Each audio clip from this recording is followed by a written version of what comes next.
अस्सलाम वालेकुम स्टूडेंट्स। आज जो है मैं आपको एक short story in another country जो है वो पढ़ाऊंगी। This is written by Ernest Hemingway. मैं ऑलरेडी इसकी समरी आपके साथ शेयर कर चुकी हूँ, लेकिन बाद स्टूडेंट्स कहते हैं कि आपको फुल स्टोरी जो है मैं पढ़ाऊँ, तो यहाँ जो है मैं आपको शुरू करवाती हूँ। In the fall the war was always there but we did not go to it any more. Fall खिजा को कहते हैं, ऑटम सीजन को, ठीक है। कहते हैं खिजा में जंग हमेशा उधर ही होती थी, लेकिन अब हम मजीद जंग में नहीं जाते थे। It was cold in the fall in Milan. Milan में ऑटम में खिजा में सर्दी हुआ करती थी। Milan is the city in Italy, ठीक है। And the dark came very early. और खिजा के दिनों में, उन दिनों मिलान में जो है अंधेरा बहुत जल्दी हो जाता था। Then the electric lights came on. लेकिन फिर उस शहर में बिजली आ गई। And it was pleasant along the streets looking in the windows. और बहुत अच्छा लगता था जब हम गलियों में से गुजरते थे और जो है विंडोज में देखते थे, क्योंकि विंडोज में लाइट हुआ करती थी। Pleasant, खुशगवार। There was much game hanging outside the shops. फिर वो कहता है, शुरू में आगे देखिए 3 जुमले उसके अच्छे हैं। वो कहता है कि मतलब अच्छा लगता था जब हम उसमें जो है वो करते थे, गलियों में से गुजरते थे और लाइट्स को देखते थे। लेकिन फिर वो कहते हैं there was much game hanging outside the shops. Shops के बाहर कहीं ज़्यादा गेम जो है वो लटकी हुई थी। गेम का वैसे मतलब होता है शिकार करना, ठीक है। गेम का यहाँ मतलब है दुकानों के बाहर गेम लटकी हुई थी का मतलब ये है, आगे जैसे हम पढ़ेंगे तो हमें पता चलेगा कि वो जानवर जिनका वो शिकार करते हैं, ठीक है, उसको अंदर से खाली किया जाता है और उसमें कुछ स्टफ़ वगैरह डाला जाता है। मतलब वो खूबसूरत लगते हैं, ठीक है। वो शिकार की जो है वो एनिमल्स होते हैं जिनकी स्किन जो है वो हासिल कर ली जाती है और उसको दुकानों के बाहर जो है लटकाया जाता है, उनको फ़रोख्त किया जाता है। दुकानों के बाहर जो है वो शिकार किए हुए जानवर लटके हुए थे। And snow powder in the fur of the foxes. लोमड़ी के जो फर होते थे, जो मोटा सा नरम सा वो स्ट्रक्चर होता है, उसको फर बोलते हैं। पाउडर, जब बर्फ पड़ती थी वहाँ पर मिलान में, तो फॉक्सेस की जो फर होते थे उनमें जो है सारा पाउडर की सूरत में जमा हो जाता था। And the wind blue there tales. और हवा चलती थी तो फॉक्सेस के टेल्स जो है वो भी हिलते थे। The deer hung the deer hung stiff and heavy and empty. वो जो डियर थी, वो जो हिरन भी जो है वहाँ पर शिकार की गई थी और उसकी स्किन लटकी हुई थी, वो लटकी हुई थी स्टिफ, वो सख्त थी एंड हैवी और बारी थी एंड एम्प्टी, अंदर से खाली थी। And small birds blue in the wind. और छोटे छोटे परिंदे भी हवा में हिलते थे। ये मतलब वो परिंदे नहीं जो कि उड़ते हैं, जो कि जिंदा हैं, बल्कि वो परिंदे जिनका शिकार किया गया था और जब उनको जो है अब बाहर लटकाया गया था हवा में, वो भी हवा के साथ वो भी हिलते थे। And the wind turn their feathers. और हवा जो थी उनके परों को जो थी वो घुमाती थी। It was a cold fall. ये बहुत ठंडी फिजा थी। And the wind came down from the mountains. और हवा जो थी वो पहाड़ों से आया करती थी। ये जो इमेज है बर्ड्स का हैंगिंग आउटसाइड द शॉप्स और ये बाकी फॉक्सेस वगैरह का, ये थोड़ा सा जो है हॉरिफाइंग है, थोड़ा सा जो है अफसोसनाक है, थोड़ा सा जो है खौफजदा करने वाला है, ठीक है। Next, we were all at the hospital every afternoon. हम जो है हर आफ्टरनून को हॉस्पिटल में हुआ करते थे। And there were different ways of walking across the town to the dusk to the hospital. और कहते हैं जब शाम होती थी, डस्क जिस तरह शाम हो जाती है, वो वाला टाइम जब अंधेरा आता है, और कहते हैं कि टाउन में से गुजर कर उस अंधेरे में शाम में हॉस्पिटल में जाने के कहीं ज्यादा रास्ते थे। वॉक करके हम जाते थे। 2 of the ways were along side canal. 2 रास्ते जो है हॉस्पिटल तक पहुंचने के लिए कैनाल, नहरों के साथ साथ थे, बट दे वर लॉन्ग, लेकिन वो रास्ते बहुत लंबे थे। Always do you cross a bridge across a canal to enter the hospital. बहरहाल हर दफ़ा यही होता था कि आप अगर कैनाल्स में से जाते हैं तो कैनाल्स के साथ साथ जाते थे, लेकिन हॉस्पिटल तक पहुंचने के लिए आपको जो है पुल पार करना होता था। There was a choice of 3 bridges. और फिर वहाँ पर जो है आपके पास चॉइस थी। आप 3 पुल थे और आप 3 पुलों में से किसी एक की चॉइस कर सकते थे। One of them a woman sold roasted chestnuts. उसमें से एक पुल पर से आप गुजरते थे तो पुल पर से जो है एक औरत होती थी जो थी चेस्टनट्स जो है वो रोस्ट करके बेचती थी। सोल जो है फरोख्त करना, रोस्टेड रोस्ट करना, उसी वक्त जो है तलना, आग में तलती थी, आग के साथ तलती थी। और रोस्टेड चेस्टनट, चेस्टनट जो है, चेस्टनट इज अ ट्री, वो एक दरख्त है और उसका जो पल होता है वो चेस्टनट के, वो भी चेस्टनट कहलाता है। ये जो है हार्ड ब्राउन होता है, हार्ड होता है, सख्त होता है और ब्राउन कलर का होता है, डार्क ब्राउन कलर का होता है। इस तरह आप जिस तरह जहन में पिस्ता ले आए, ठीक है, लेकिन पिस्ता जो है वो ग्रीन कलर का होता है और ये डार्क ब्राउन कलर का होता है। और इसको जो है रोस्ट किया जाता है, फिर इसको खाया जाता है, ठीक है। एक औरत जो थी वहाँ पर रोस्टेड चेस्टनट जो है वो फरोख्त करती थी, बेचती थी। It was warm standing in front of her charcoal fire. अब देखिए वो वहाँ पर आग लगाकर जिसको रोस्ट करती थी और वहाँ पर ऑलरेडी उसने बता दिया कि मिलान में बहुत सर्दी थी। तो वो कहता है कि जब हम उसके चारकोल के फायर के सामने खड़े होते थे, उससे रोशनट खरीदने वक्त उसके सामने थोड़ी देर के लिए खड़े हो जाते थे, तो उसके सामने खड़े होकर हमें उसकी वो आग जो थी चारकोल फायर, वो हमें बहुत गर्म महसूस होती थी। चारकोल का मतलब कोयला, कोयले से वो आग जलाती थी। And the chestnuts were warm afterward in your pocket, और फिर हम वो चेस्टनट खरीद कर जब हम उसको जेब में रखते थे तो बहुत देर तक वो गर्म रहते थे और हमें जो है गर्मी देते थे। The hospital was very old and very beautiful, hospital जहाँ हम जाते थे वो बहुत जो है पुराना था और बहुत खूबसूरत था। And you entered a gate and walked across a courtyard and out a gate on the other side. और जब आप हॉस्पिटल में जाते थे, यू इंटर्ड अ गेट, एक गेट में दाखिल होते थे, and walked across a courtyard, और एक सहन में से गुजरते थे, and out a gate to the other side, और जब एक और गेट में से गुजरते थे तो आप दूसरी सिमत पहुंच जाते थे। There were usually funerals starting from the courtyard, आमतौर पर उस सहन में से जनाजे उठते थे, फ्यूनरल्स, जनाजे। Beyond all hospitals were the new brick pavilions, फिर जो है जो पुराना हॉस्पिटल था उसके उस तरफ जो था नए ब्रिक के पेविलियंस बनाए गए थे। ब्रिक का मतलब जो है ऑफ कोर्स आपको पता होगा ईंटें होती हैं, और पेविलियंस जो हैं न्यू बिल्डिंग्स हैं। पेविलियंस जो है ऐसी बिल्डिंग्स होती हैं जो कि अटैच्ड होती हैं दूसरी बिल्डिंग के साथ। जैसे आपने जो है पेविलियन का नाम क्रिकेट में सुना होगा कि वो बैक टू जो है क्रिकेटर जो पेविलियन चले गए, पेविलियन में से आ गए। जो बिल्डिंग होती है उसके साथ जो दूसरी अटैच बिल्डिंग होती है उसको पेविलियंस कहते हैं, और ये मुख्तलिफ शक्लों की हो सकती हैं, मुख्तलिफ मटीरियल से बनाई जा सकती हैं। तो हॉस्पिटल के साथ एक न्यू बिल्डिंग भी है उन्होंने बनाई थी अटैच, जो कि ईंटों की बनी हुई थी, ठीक है। And there we met every afternoon, और वहाँ हम हर दोपहर को मिलते थे। And were are very polite and interested in what was the matter, और हम सब बहुत जो है आपस में अच्छे होते थे, पोलाइट होते थे, और हमें बहुत दिलचस्पी होती थी कि वहाँ पे क्या हो रहा है। And set in the machine that were to make so much difference, और हम उन मशीन्स में बैठते थे जिन्होंने सो मच डिफरेंस, जिन्होंने बहुत तब्दीली लाना थी, ठीक है। They were to make so much difference, जिन्होंने तब्दीली लाना थी, जो फर्ज किया गया था कि वो मशीनें बहुत तब्दीली लाएंगी। यहाँ तक आपको कोई नाम नहीं बताया गया है, यहाँ तक आपको नहीं बताया गया है कि ये बंदा कौन है, उसके साथ मजीद कौन है। बहरहाल हमें इतना पता है कि मिलान में जो है ये बंदा है और बहुत सर्दी है, और वहाँ पर जो है उसके साथ ग्रुप ऑफ अलग वीवर है, ज़्यादा लोग हैं। वो हॉस्पिटल आते थे, वहाँ पर मशीन्स में बैठते थे। थोड़ा सा हॉस्पिटल के बारे में बताया गया है, ठीक है, और थोड़ा सा शहर के बारे में बताया गया है। आगे हमें मजीद पता चलेगा कि स्टोरी में क्या है। The doctor came up to the machine where I was sitting and said, "What did you like best to do before the war? Did you practice sport?" अब ये देखिए यहाँ पर हमें पहली बार जंग का जिक्र हुआ, हमें पहली बार पता चला कि कोई जंग की बात हो रही है। तो कहते हैं वो डॉक्टर जो है वो मशीन पे आया, वेयर आई वॉज सिटिंग, जहाँ पर ये जो बंदा था, नरेटर जो था, जो कहानी हमें बता रहा है, ये उधर बैठा हुआ था मशीन के अंदर। और डॉक्टर ने फिर कहा, what did you like best to do before the war, जंग से पहले तुम्हें क्या काम बेहतरीन अच्छा लगता था, बहुत अच्छा लगता था। डिड यू प्रैक्टिस स्पोर्ट, क्या तुम कोई खेल खेलते थे? आई सेड यस फुटबॉल, मैंने कहा हाँ मैं फुटबॉल खेलता था। गुड, ही सेड, उसने कहा बहुत अच्छी बात, you will be able to play football again better than ever, तुम जो है दोबारा जो है फुटबॉल खेलने के काबिल हो जाओगे, पहले से कहीं ज़्यादा अच्छा। अब हमें पता चला है कि ये बंदा शायद अब फुटबॉल नहीं खेल सकता, उसके साथ कोई भी प्रॉब्लम है, वैसे भी हॉस्पिटल आया हुआ है, ऐसा लगता है उसके साथ कोई मसला है। आगे हमें बताया गया है, my knee did not bend, कहते हैं मेरा घुटना नहीं झुकता था, बैंड झुकता नहीं था। And the leg drop straight from the knee to the ankle, और जो मेरी टांग थी, वो जो मेरी लेग थी, जो मेरा पाँव था, वो जो है नी से सीधा जो है एंकल की तरफ चला गया था। एंकल टखना, ठीक है, जो कि नीचे वाले उस पाँव में होता है।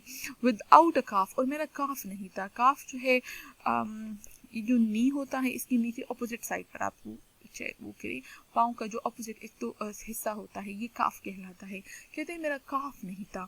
And the machine was to bend the knee, और मशीन का काम क्या था कि वो मेरे घुटने को झुका दे, and make it move is riding a tricycle, और उसको ऐसा घुमाए जैसे कि कोई ट्राईसाइकिल चला रहा हो, जैसे कोई बच्चा राइडिंग कर रहा हो और पाँव गोल गोल घुमाता हो। ऑफ कोर्स जब कोई साइकिल चलाता है तो उसका पाँव जो है घूमता है, उसकी नी जो है वो बेंड होती है। ट्राईसाइकिल एक ऐसी साइकिल जिसके 3 पहिए हो। इसके पाँव के साथ कुछ मसला हो गया था, इसने जंग में हिस्सा लिया था, थोड़ा हमें अंदाजा हो रहा है, इसने जंग में हिस्सा लिया था, उस पर कोई जख्म आया था, उसका पाँव बिल्कुल स्ट्रेट है, नी घुटने के नीचे उसका पाँव बिल्कुल स्ट्रेट है, और वो जो है घूमता नहीं है, ठीक है, वो बेंड नहीं होता। अब ऑफ कोर्स ऐसी सूरत में वो चल तो सकता है, लेकिन वो बहुत सारे काम नहीं कर सकता। ऑफ कोर्स वो क्रिकेट नहीं खेल सकता, और बहुत सारे फुटबॉल नहीं खेल सकता, बहुत सारे काम नहीं कर सकता। तो वो मशीन में बैठा है। वो मशीन इसलिए बनाई गई थी that was to make so much difference, ताकि वो जो है इनमें तब्दीली लेकर आए, वो कुछ अहम काम करे, वो उनको ठीक करे। और मशीन का काम ये था कि नी को बेंड करे, ठीक है, और उसको ऐसे चलाए जैसे कोई साइकिल चला रहा हो। But it did not bend yet, लेकिन अभी तक कहते हैं मेरा घुटना झुका नहीं था, वो झुकने के काबिल नहीं था। Instead the machine lurched when it came to the bending part. बल्कि उसके बजाय क्या होता था, जब मशीन जो है वो बेंडिंग वाला हिस्सा आ जाता था, मशीन जो है मेरे पाँव को जो भी करती थी, उसके पाँव को मसाज करती थी या जो भी करती थी, जब वो बेंडिंग वाला टाइम आ जाता था तो मशीन जो है लर्स्ट हो जाती थी। लर्स्ट का मतलब उसकी अपनी जो है मोशन ख़राब हो जाती थी, वो झटका लेती थी, वो अनकंट्रोल मोशन हो जाती थी उसकी। When it came to the bending part, जब वो घुमाने वाला हिस्सा आता था, तो डॉक्टर ने मुझे कहा दैट विल ऑल पास, ये सब गुजर जाएगा, don't worry, you are a fortunate young man, तुम एक खुशकिस्मत जवान शख्स हो, you will play football again like a champion, तुम एक चैंपियन की तरह यकीनन दोबारा फुटबॉल खेल सकोगे। डॉक्टर जो है हमेशा उसे तसल्ली दे रहा है, इस पेज में हमने 2 दफ़ा देखा, उसको तसल्ली दे रहा है कि don't worry, you will be all right, और तुम दोबारा फुटबॉल खेल सकोगे। बहरहाल उसका पाँव अभी तक ठीक नहीं था। In the next machine was a major who had a little hand like a baby's. कहते हैं मेरे साथ एक और मशीन थी जिसमें एक मेजर था जिसका एक छोटा सा हाथ था, बिल्कुल एक छोटे बच्चे की तरह।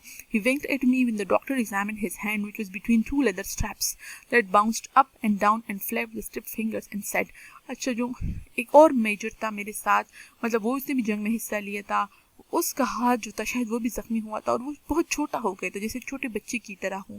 ही winked at me, उसने winked एक इशारा होता है, ठीक है, उसने मुझे आंख मारी। when the doctor examined his hand, जब डॉक्टर ने उसके हैंड का मुआयना किया, एग्जामिन मुआयना करना मतलब उसने उससे बात की, उसने कहा तुम फुटबॉल खेलोगे, मेजर सब कुछ सुन रहा है, फिर उसने उसके हाथ का मुआयना किया तो major Hansa.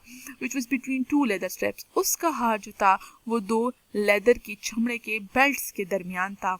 it bounced up and down, जो ऊपर जंप करते थे वो नीचे आते थे। And flap the stiff finger, उसकी जो सख्त फिंगर्स थी उसको जो है फ्लैप करते थे, उसको झटका देते थे, उसको हिलाते थे। असल में उसकी उंगलियां सख्त हो चुकी थी, उसके हाथ के साथ कुछ मसला हो गया था, और वो जो मशीन थी वो 2 जो है चमड़ी की बेल्ट्स पर जो थी, स्ट्रैप्स पर जो है मुश्तमिल थी, वो उसके हाथ को ऊपर और नीचे उठाते थे और उसके स्टिफ फिंगर्स को नरम करने की कोशिश करते थे, उसको हिलाते थे वो मशीन। एंड सेड, तो है कहते हैं कि मेजर ने ये सब सुन रहा था कि जब डॉक्टर उससे बात कर रहा है तो मेजर ने जो है मुझे कहा, मुझे इशारा किया और फिर डॉक्टर को कहा, and will I to play football captain doctor, क्या मैं भी फुटबॉल खेल सकूंगा। He had been a very great fencer and before the war the greatest fencer in Italy. वो जो मेजर था उसकी बात से पता चल रहा है कि उसको उन मशीनों पर और डॉक्टर की बात पर यकीन नहीं था। उसने मजाक उड़ाया, उसने कहा कि क्या मैं भी फुटबॉल खेल सकूंगा। वो एक बहुत बड़ा वेरी ग्रेट फेंसर, बहुत बड़ा फेंसर था। फेंसर जो है वो प्लेयर होता है जो फेंसिंग, FENCING, ठीक है, फेंसिंग एक गेम है जिसे जो है तेग जनी कहते हैं उर्दू में। ये जो है 2 लोग जिस तरह तलवारबाजी होती है ना, उनके हाथ में 2 तलवार जैसी चीज़ें, लेकिन वो तलवार जैसी एग्जैक्टली नहीं होती हैं, वो पतली पतली रॉड्स सी होती हैं, ठीक है, और उनके अपने रूल्स एंड रेगुलेशंस होते हैं। Before the war the greatest fencer in Italy, और वो इटली में जो है जंग से पहले सबसे बेहतरीन फेंसर हुआ करता था। The doctor went to his office in a back room and brought a photograph which showed a hand that had been withered almost as small as the major's. जब उसने जो है डॉक्टर ने देखा कि मेजर तो शायद यकीन नहीं कर रहा, तो वो अपने ऑफिस में गया पीछे वाले कमरे में और वो तस्वीर लेकर आया जिसने उसने एक हाथ देखा that had been withered, जो उतना ही बेजान था, तकरीबन उतना ही, as small as the major's, और ऐसा ही था जिस तरह की मेजर का हाथ था। Before it had taken a machine course and after was a little larger. The major held the photograph with his good hand and looked at it very carefully. अच्छा, अब क्या हुआ, जब डॉक्टर जो है अपने कमरे ऑफिस में गया, उसके लिए तस्वीर लेकर आया। उसमें एक हाथ की तस्वीर थी जो कि बिल्कुल मेजर के हाथ की तरह दिखाई देता, छोटा सा था और बेजान था, विदर्ड था, लाइफलेस था। और बाद में जो है उस टाइम की तस्वीर थी जब वो मशीन में से उसने जो है वो सारा कोर्स नहीं किया था, और बाद में जो थी वो वाली तस्वीर भी थी जब वो मशीन से जो है होकर गुजरा था। कुछ वक्त उसने जो है वो मशीन में गुजारा था, वो हाँ मतलब 2-3 महीने जितना भी टाइम था कोर्स उसने पूरा किया था, और फिर वो हाथ की पिक्चर थी तो थोड़ा सा बड़ा लग रहा था। The major held the photograph with his good hand, major ने डॉक्टर से वो तस्वीर ले ली अपने सही हाथ से, and looked at it very carefully, और बहुत एहतियात से उस तस्वीर को देखा। अ वुंड, ही आस्क्ड, उसने पूछा कि क्या एक जख्म है। An industrial accident, the doctor said, doctor ने कहा ये इंडस्ट्रियल एक्सीडेंट है, ये एक जो है इंडस्ट्री में जो है इस बंदे ने एक्सीडेंट, हादसा पेश आया था। Very interesting, the major said and handed it back to the doctor. Major ने कहा ओके बहुत इंटरेस्टिंग है, और उसको जो है डॉक्टर को वापस दे दिया। यू हैव कॉन्फिडेंस, डॉक्टर ने उससे पूछा कि क्या तुम्हें यकीन है, मशीन पे यकीन है। Said the major, no, major ने कहा नहीं, मुझे इन चीज़ों पर यकीन नहीं है। मतलब वो आते थे, वो मिलान में ठहरे हुए थे, वो मशीनों पे इलाज करते थे, लेकिन मेजर को जो था जो आपके पास जो है मेन कैरेक्टर है उसके साथ जो मेजर था उसको बिल्कुल भी जो है इन मशीनों पर यकीन नहीं था। There were 3 boys who came each day who were about the same age I was। कहते हैं 3 लड़के होते थे, वो रोज़ाना आते थे और उनकी वही उम्र थी जो कि मेरी थी। They were all 3 from Milan। वो तमाम 3 मिलान से ही ताल्लुक़ रखते थे। And one of them was to be a lawyer। और एक ने जो है लॉयर बनना था, बनना नहीं था लेकिन बनना था। And one was to be a painter। और एक ने पेंटर बनना था। And one had intended to be a soldier। और एक का इरादा था कि उसने सोल्जर बनना था। And after we were finished with the machines। और जब हम मशीनों का काम कर लेते थे sometimes we walked back together to the cafe खोवा। तो कभी कभी जो है हम सब इकट्ठे कैफे खोवा की तरफ वॉक करते थे, which was next door to the Scala। जो कि स्काला के नेक्स्ट डोर था, स्काला के करीब था। ये जो है क्लियर यहाँ पे इतनी ही बताया गया कि वो कौन थे, लेकिन जाहिर है ये तीनों मशीन्स में बैठते थे। ये तीनों जो है फौजी थे, ठीक है। ये तीनों और ये नरेटर खुद जो था ये फौजी था, इसने फौज में हिस्सा लिया था, इन्होंने वर्ल्ड वॉर 1 में हिस्सा लिया था। ये वहाँ से ज़ख्मी होकर आए थे और अब इन मशीन्स में बैठ कर अपना इलाज कराते थे। ये जो थे इसके साथ जो 3 लोग थे, कह रहा था कि इसमें से एक ने कहा कि मैं लॉयर बनना चाहता था लेकिन जंग में चला गया। एक पेंटर बनना चाहता था लेकिन वो भी जो है सोल्जर बना, फौज में गया। और तीसरे की वाकई में ख्वाहिश थी कि वो सोल्जर बने और वो भी चला गया था जंग में। कहते हैं फिर जब मशीनों का काम कर लेते थे तो हम जो है कैफ़े जाते थे, कैफ़े जहाँ पर वो ड्रिंक्स वगैरह लेते थे, कुछ खाते पीते थे। वो जो नेक्स्ट डोर टू स्काला, जो कि स्कालोस के करीब जो दूसरी जगह थी उसके बिल्कुल करीब था। We walked the short way through the communist quarter because we were 4 together। कहते हैं हमने एक छोटा रास्ता ले लिया, एक शॉर्ट वे की तरफ, हम शॉर्टकट पे चले जाते थे। तो कम्युनिस्ट क्वार्टर, उस हिस्से में जहाँ पर कम्युनिस्ट रहते थे, क्वार्टर सेक्शन वो हिस्सा जहाँ पर कम्युनिस्ट जो है खास पॉलिटिकल बिलीफ के लोग होते हैं, जहाँ पर इटली में होते हैं, तो क्या और जगहों पे भी हैं लेकिन इटली में ज़्यादातर उस वक्त कम्युनिस्ट थे। तो कहते हैं हम उस कम्युनिस्ट के सेक्शन में दरमियान में से होकर गए क्योंकि वो रास्ता हमें शॉर्ट पड़ता था, बिकॉज वी वर 4 टुगेदर। और अगर हम अकेले होते तो हम उस रास्ते में से नहीं गुजर सकते थे, लेकिन हम 4 थे इसलिए हम गुजर सकते थे। ये क्यों? The people hated us because we were officers. लोग हमसे नफरत करते थे क्योंकि हम ऑफिसर्स थे। And from a wine shop someone called out. और एक वाइन की दुकान में से किसी ने जो है आवाज़ दी, अबेसो ग्ली ऑफिशियलिया। ये जो है लैटिन है, ठीक है, लैटिन है। इसका मीनिंग जो है नीचे ऑलरेडी स्टोरी में मेंशन है, डाउन विद द ऑफिसर्स। मतलब उनका मजाक उड़ाया था कि ऑफिसर्स जो है ये अच्छे नहीं है, ये हमें अच्छे नहीं लगते थे। ये उनकी अपनी जो है एक लोकल टर्म थी, मतलब उनको जो है उन पर तंज किया था, उन पर टॉन्ट किया था कि ऑफिसर जो है ये हमें पसंद नहीं है, किसी काम के नहीं, जो भी जो है उनका लोकल जो है इसका मीनिंग था। तो एक वाइन शॉप में से किसी ने लैटिन में, ज़ाहिर उनकी वही ज़ुबान थी, तो उस ज़ुबान में जो है उनको यूँ के टॉन्ट किया, उनको बातें सुनाई एज वी पास, जब हम गुजरे। तो जाहिर है ये इनके लिए जो है कोई खुशगवार वाक़या नहीं था। Another boy who walked with us sometimes and made us five wore a black silk handkerchief over his face because he had no nose then and his face was to be rebuilt। अच्छा, कहते हैं हमारे पास एक और लड़का था जो हमारे साथ मिल जाता था कभी कभी, तो हम 5 हो जाते थे। ये भी जंग में से आया था। He wore a black silk handkerchief। उसने एक ब्लैक सिल्क का रुमाल बांधा हुआ था अक्रॉस हिज फेस, अपने पूरे चेहरे पे से, because he had no nose, क्योंकि उसके पास कोई नोज नहीं थी, उसकी नाक नहीं थी। देन उस वक्त उसकी नाक नहीं थी। And his face was to be rebuild. और फिर जो है उसके चेहरे को जो थे उन्होंने दोबारा बनाना था। He had gone out to the front from the military academy. उसने पहले मिलिट्री अकेडमी में कुछ ट्रेनिंग हासिल की और फिर फ्रंट पे गया। फ्रंट लाइंस जो है वो जगह होती है जो कि दुश्मन के सबसे करीब होती हैं, उस पर लड़ना सबसे बहादुरी का काम होता है, ठीक है, क्योंकि वो खतरनाक जगह होती है। And been wounded with an hour after he had gone into the front line for the first time. देखिए ये पहले से 4 लोग थे, एक 5वां लड़का कभी कभी इनके साथ आ मिलता था, वो भी जो था फौजी था, वो भी जख्मी होकर आया था, लेकिन उसका जख्म उसकी नाक पे पड़ा था, उसकी नाक पूरी डैमेज हो गई थी।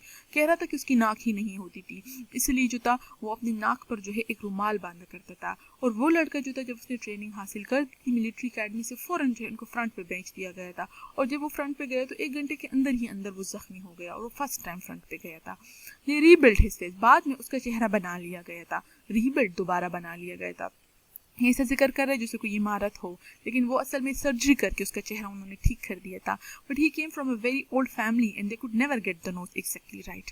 लेकिन वो एक बहुत पुराने ख़ानदान से आया था और डॉक्टर्स कभी भी जो है उसकी नोज़ को दोबारा सही तरह नहीं कर सके। ज़ाहिर बात है प्लास्टिक सर्जरी उस तरह तो नहीं हो सकती जिस तरह इंसान का अपना नेचुरल चेहरा होता है, इसलिए जो है कहते हैं उसका चेहरा दोबारा कभी ठीक नहीं हो सका। He went to South America and worked in a bank। फिर वो साउथ अमेरिका चला गया था और उसने एक बैंक में काम किया था। इस वक्त उसकी नोज़ नहीं थी जब वो उनसे मिला था, बाद में उसने उसकी सर्जरी कर दी थी, उसकी नाक कभी ठीक नहीं हो सकी थी। वो साथ अमेरिका चला गया था, उसने एक बैंक में काम किया था। ये क्यों चला गया था? क्योंकि वो बहुत एक अच्छे फैमिली से, पुराने फैमिली से ताल्लुक़ रखता था, उसके फैमिली वाले बहुत ज़्यादा थे, उसको अपनी नाक कभी अच्छी नहीं लगी। बाद में जब उसकी नाक ठीक हो गई तो उसको अच्छी नहीं लगी, क्योंकि वो सही तरह, शायद वो कुछ टेढ़ी थी, उसमें कुछ मसला था, शायद वो तो लोग जो उसे जानते थे उसको अच्छा नहीं लगता था कि वो उसको इस हालत में देखें, इसलिए वो फिर अमेरिका चला गया था और फिर वो बैंक में काम करने लगा था। But this was a long time ago, लेकिन ये बहुत अर्सा पहले की बात है। And then we did not any of us know how it was going to be afterward। और उस वक्त जब वो हमसे मिलता था और उसकी नाक नहीं थी उस दिनों में, तो हमें पता ही नहीं था कि बाद में हमारे साथ क्या होने वाला है। We only knew that there was always the war। हमें सिर्फ इतना पता था जंग तो हमेशा होती थी, but that we were not going to it any more. लेकिन ये कि हम जो है मज़ीद जंग में नहीं जाते थे। ये जुमला आपका फर्स्ट सेंटेंस भी था, उसको दूसरे अल्फाज में यहाँ भी दोहराया गया है। यहाँ पर जो है अर्नेस्ट हेमिंगवे ने रिपीटिशंस भी की है बाज़ जुमलों को एम्फसाइज करने के लिए। अगर आप गौर करें इस जुमले पर तो इसका तो एक यही मीनिंग है कि जंग होती थी लेकिन अब हम नहीं जाते थे क्योंकि हम ज़ख्मी हो गए थे। लेकिन ये भी है कि इन्होंने जो एक दफ़ा जंग में हिस्सा ले लिया था तो तमाम उम्र शायद इनके दिल में, उनके दिलो दिमाग में वही जंग जारी थी। वो लड़का जो ज़ख्मी हो गया था उसकी नाक कभी भी ठीक नहीं हुई और उसके साथ वो जंग की जो निशानी थी वो हमेशा के लिए रह गई, उसकी मौत तक उसके साथ रह गई। इस तरह हम सारे भी थे और हम सारों के अंदर भी एक जंग छिड़ गई थी। असल में जो लोग जंग में हिस्सा ले लेते हैं और इतनी जो है खौफनाक सीन्स देख लेते हैं और इतनी जो है लोगों को मारते हैं, खुद ज़ख्मी होते हैं, वो साइकोलॉजिकली, नफ्सियाती तौर पर उनके साथ बहुत प्रॉब्लम्स हो जाते हैं। तो ये कहता था कि जंग तो हमेशा होती थी लेकिन अब हम मज़ीद वहाँ नहीं जाते थे। शायद उसके कहने का मतलब ये है कि एक जंग हमारे अंदर भी थी और वहाँ पर जाने का कोई ज़रूरत ही नहीं थी क्योंकि जंग हमारे साथ साथ थी। We all had the same medals except the boy with the black silk bandage across his face। कहते हैं हम 5 लोग थे, चारों के साथ जो है हमारे पास मेडल्स होते थे, ठीक है, जो जंग में हम जीते थे। याद रखें यहाँ पर वो मेजर नहीं है जो मशीन्स के साथ इसके साथ मिला करता था, वो एक अलग कैरेक्टर है मेजर जो कि मशीन्स में आज का आगे भी जिक्र आएगा। और ये जो 5 लड़के हैं ये अलग हैं, ठीक है। हम सब के पास एक जैसे मेडल्स हुआ करते थे, वो जंग में जिन्होंने बहादुरी दिखाई थी और उनको मेडल्स दिए गए थे। एक्सेप्ट द बॉय, सिवाय उस लड़के के, with the black silk bandage across his face, इसके चेहरे पर वो ब्लैक कलर का सिल्क का जो है पट्टी जो है लगी हुई थी उसके चेहरे पर। उसके पास मेडल नहीं था, ज़ाहिर है उसने सिर्फ 1 घंटा गुजारा या उससे भी कम और उसमें वो जख्मी हो गया। उसने कोई ऐसा काम नहीं किया था कि उसको वो मिल जाता, मेडल मिलता। And he had not been at the front long enough to get any medals, और उसने फ्रंट पर इतना वक्त ही नहीं गुजारा था कि उसको जो है कोई मेडल मिलता। The tall boy with a very pale face who was to be a liar had been lieutenant of arditi, वो लंबा लड़का जिसका चेहरा बिल्कुल पेल था, जिसने कहा था कि मैं लॉयर बनना चाहता था, वो आरडीटी का लेफ्टिनेंट था। आरडीटी जो है वो रॉयल आर्मी थी उस वक्त, इटली की जो रॉयल आर्मी थी, मतलब एक बहुत इंपॉर्टेंट आर्मी का वो लेफ्टिनेंट था। And had 3 medals of the sort, we each had only 1 of. कहते हैं हम बाकी तीनों के पास एक मेडल था और वो लड़का जिसने लॉयर बनना था वो बहुत इंपॉर्टेंट पोजीशन पर था और उसके पास उस किस्म की 3 मेडल्स थे जो हमारे पास सिर्फ एक था। He had lived a very long time with the death and was a little detached, उसने मौत के साथ बहुत लंबा अरसा गुजारा था और वो थोड़ा सा डिटेच्ड था। डिटेच्ड अलग थलग था, रियलिटी से दूर दिखाई देता था, हर वक्त जो है सोच में लगता था। We all were a little detached, हम सभी कुछ अलग अलग थे, आपस अपने ही ज़ात के अंदर बनते। There was nothing that held us together except that we met every afternoon at the hospital, और हम लोगों के दरमियान ऐसा कुछ भी नहीं था जिसने हमें जोड़े रखा था, जिसने हमें दोस्त बना कर रखा था, सिवाय इसके कि हम सब हॉस्पिटल में मिलते थे। हमारे दरमियान कोई मोहब्बत नहीं थी, कोई फ्रेंडशिप नहीं थी, हम इकट्ठा चलते थे क्योंकि हमारी ज़रूरत भी थी।